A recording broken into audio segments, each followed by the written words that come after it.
रिक्षाने भारत भ्रमणसाठी निघालेले परदेशी पाहुणे सांगली पोलिसांच्या पाहुणचाराने गेले भारावून। भारत भ्रमणसाठी निघालेल्या परदेशी नागरिकांना महाराष्ट्रात पोहोचताच सांगलीच्या मिरजेची पोलीस ठाणे गाठले। आश्चर्य म्हणजे रिक्षाने प्रवास करणाऱ्या 3 ऑस्ट्रेलियन नागरिकांना मग सांगली पोलिसांचा पाहुणचार मिळाला, त्यामुळे ते भारावून गेले।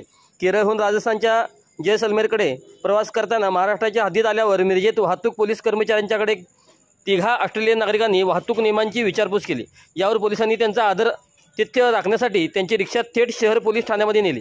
यानंतर मिरजेच्या वाहतूक पोलीस विभागाकडून 3 ऑस्ट्रेलियन प्रवाशांना कॉपी पाजून महाराष्ट्रातील वाहतूक नियमांची आणि कशा पद्धतीने सुरक्षा बाळगावी याची माहिती दिली।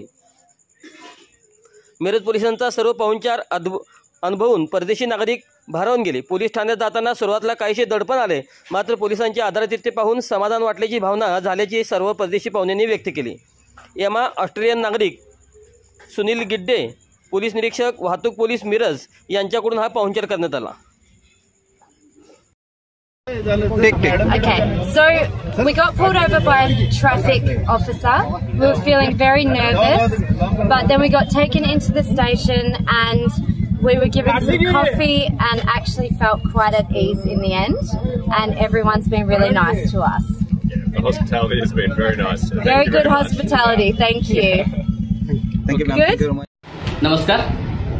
आज मिरज येथे ऑस्ट्रेलियातील 3 नागरिक मॅट, टीम आणि एमा हे भारत भ्रमण करत असताना केरळातून निघाल्यानंतर आज महाराष्ट्रात दाखल झाले होते।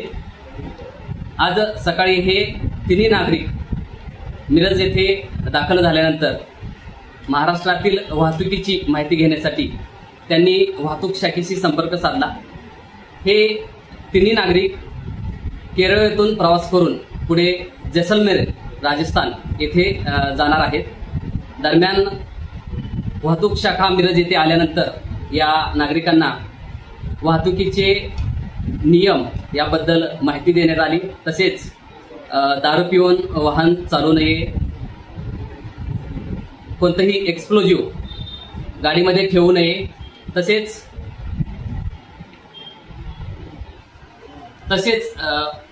वाहनाची सर्व कागदपत्रे सोबत राखावीत याबाबत सूचना दिल्या। या